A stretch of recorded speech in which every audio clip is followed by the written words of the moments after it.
Thanks to Surfshark for sponsoring this video. Stay tuned to learn more about their great services.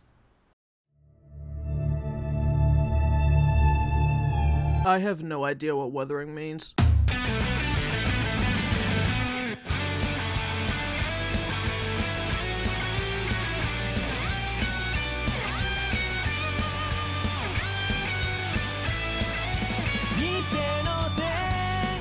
Wuthering Waves is the newest open-world action-adventure game out there, and it has definitely made an impact, because it's actually fun! But mainly because of Yinlin. That's not even a joke. It is statistically true. You play as the Rover, and get to explore the vast fictional country, China. Wait, you don't look like one of us. England? Oh wait, I know exactly where we are. The United States! You are given the choice to pick between a Gooner's wet dream or a Gooner's power fantasy that some guy on Twitter will say can beat Goku. There's lots of isekai protagonists that can beat Goku. No, there aren't. They're all just the same with different costumes. Red Rover, send the isekai protagonist right over. Ryan, look out! The only reason I picked the male version was because of that joke. I really hope it was worth it because I did want to play as the female Rover. Now that we have our characters and setting established, let's look at the story. This game is kind of like One Piece, in that it gets good after you've spent some time on it, but instead of 69 chapters, it takes about 2 hours. In my opinion, the weakest part of the game is the introduction. You wake up next to some anime women, fight a cool boss, then go into the city to meet some more anime women, then you leave the city to meet another anime woman, and now you're in a war. What the fuck? Obviously, there's more to it than that, but it's kinda boring. The bright side about the first 2 hours, though, is that you get a skip cutscene button. So you can tell everybody. However, the story takes a complete 180 when you start Act 3 and meet Scar. Cruel and twisted maniac. You know how I got these scars? Well, I'm the Joker, baby. Scar serves as a sign to lean forward and pay attention, because this is when the story actually gets interesting. He goes on about the tale of the Black Lamb and the Shepherd, in which he compares both himself and us to the Black Lambs, who are seen as outcasts by society. Personally, I would consider myself more of a wolf. Can we get some woos in the chat? Oh my god, I thought that was a metaphor! Once you finish the second part of the story, it's now time for war, in a climax that is both visually stunning and fun to play through. Go back, I want to be monkey! As you literally pull yourself out of depression and into a collapsing building. This all culminates in a boss fight that will beat your ass and give you a dog. But in between all these bits of story, the game will require you to actually play it. So what is it that you do in this game? So as soon as there was the first wave, there was the first surfer. While you're traversing through these wuthering waves, you'll discover that you aren't alone out here.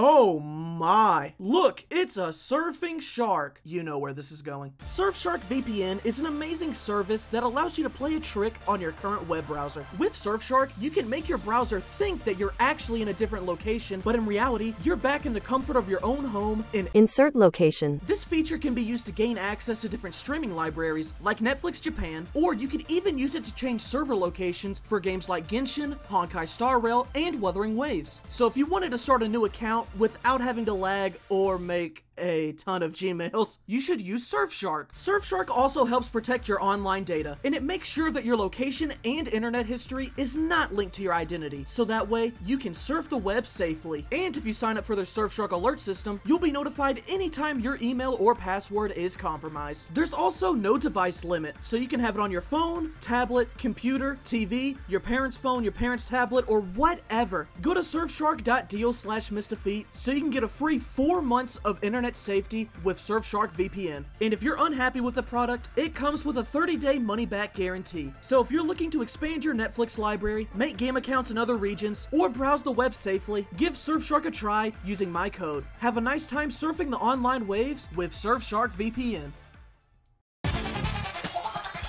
In this game, you will run, jump, glide, run up walls, run up dogs, skate, air dash, and even grapple around the world. It's amazing how much better a game gets when a grappling hook is added. I just wish I didn't have to wait 12 seconds. But I want it now! There's challenges placed throughout the world that'll make you become an insect. thing and fly through obstacles. All you do is fly through rings. As well as enter domains that put you into the second dimension. One prick from these thorns hurts more than a fall.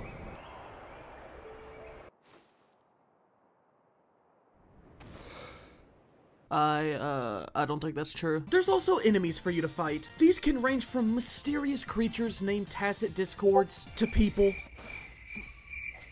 And even cute little animals. Aww. Why is this bear level 120? You can do it, Buck. Take him down. Once you defeat these monsters, you can put them inside your pockets. And by pockets, I mean gourds. These monsters are called and they serve as your gear. You collect these creatures and level them up, which give you stat bonuses for your characters, while also giving you the ability to turn into them. These can range from dancing turtles to boss enemies, motorcyclists, and even the beast inside.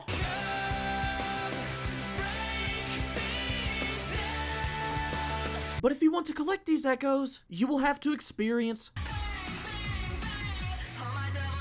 There are 5 weapon types in this game: swords, bigger swords, gauntlets, catalysts, and the Second Amendment. The weapons are used by resonators, whose designs can range from cute little angels to the angel. You will obtain these weapons and characters through the ancient Chinese art of gambling. Convene? So that's what they're calling it these days? Yep, this is a gacha game, which can be a good or bad thing depending on what kind of person you are. Summons are pretty easy to get in this game. Chests give you currency, quests give you currency, and the developers give them out often because of bugs that you may or may not experience. There's a weapon banner, which is actually not a scam, character banner, standard weapon banner, and standard character banner. And when you start the game, you can basically get 3 5 stars. You get 1 in 50 pools, another one in which you choose the character you want, and the last one because they made an oopsie and just gave everyone a 5 star. I don't know why, I think they might have misspelled something. You may notice the abundance of anime girls here, but unfortunately for them, I like men. Now that you have your characters and their weapons, you can experience the combat is a fine blend of simplicity and complexity. You can use 3 characters that come with passives to help your team when you swap them out. Every character has an element, but they don't cause reactions. They are basically colored numbers. The only time elements really matter is when you're fighting an enemy that's either immune or resistant to them. It's to encourage you to stop using the Catboy. Sorry. Each character has normal attacks, heavy attacks, plunge attacks, skills, ultimates, and intro/outro skills. In combat, the main 2 mechanics of the game are dodging and counterattacking. Dodging is just as it sounds. If an enemy's about to attack, you press that sprint button, and the game slows down a little bit to let you know that you did it correctly. Counterattacking is just playing Osu. You hit the enemy when the circles align, and you win. Not quite. You just do a lot of damage to their posture. Learning to counterattack is fun, but there are times in this game where you will activate it on complete accident just because you're mashing. And now that I've talked about the simple features of WuWa's combat, I'll talk about the more complex aspects. The complex side of the game is similar to Devil May Cry, but instead of devils crying, it will be this poor creature.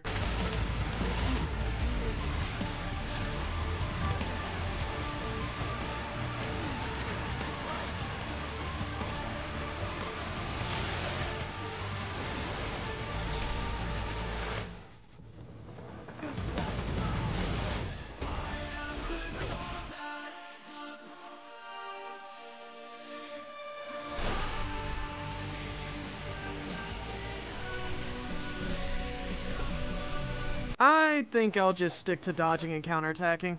And after you've explored the map, swinging across the plains, and slaughtering every being that has had the displeasure of meeting us, you will stumble upon the best part of the game.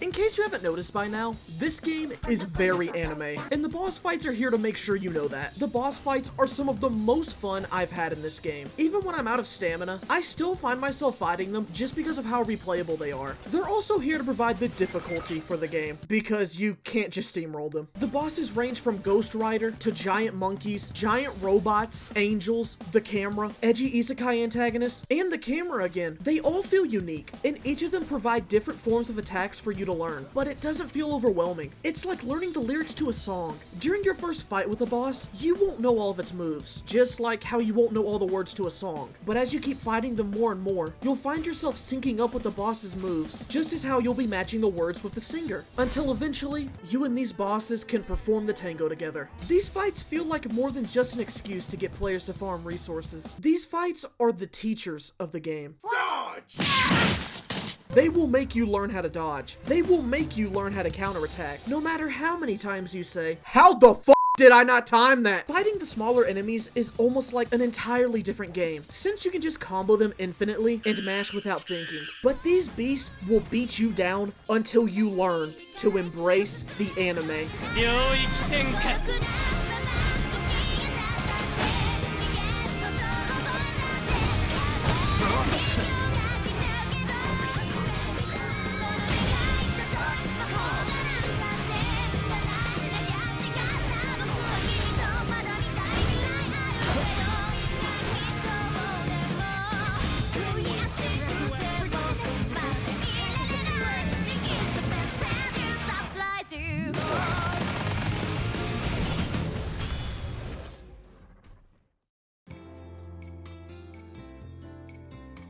To end this video off, I'll just give my general thoughts about the game. I found Wuthering Waves to be extremely fun. I know most, if not all, of my audience is familiar with Genshin, so if you enjoy Genshin for its open world and combat, you will probably like this. The game has a very similar UI to Genshin, and it also has similar features found in Hoyoverse and other gacha games, so you won't be confused going through it. This video mainly focused on what I liked about the game, but there are some issues I have with it. The most important issue I have to address would be with how it runs. I personally did not have any issues running the game, however there are plenty of people that have had problems, so it should be acknowledged. The devs are active in regards to these issues and other problems, so it does show that they are listening and want people to experience the game the way they intended. Here are the other problems I had with the game. Aside from a couple of characters, the voice acting felt like it lacked direction. You're not going anywhere.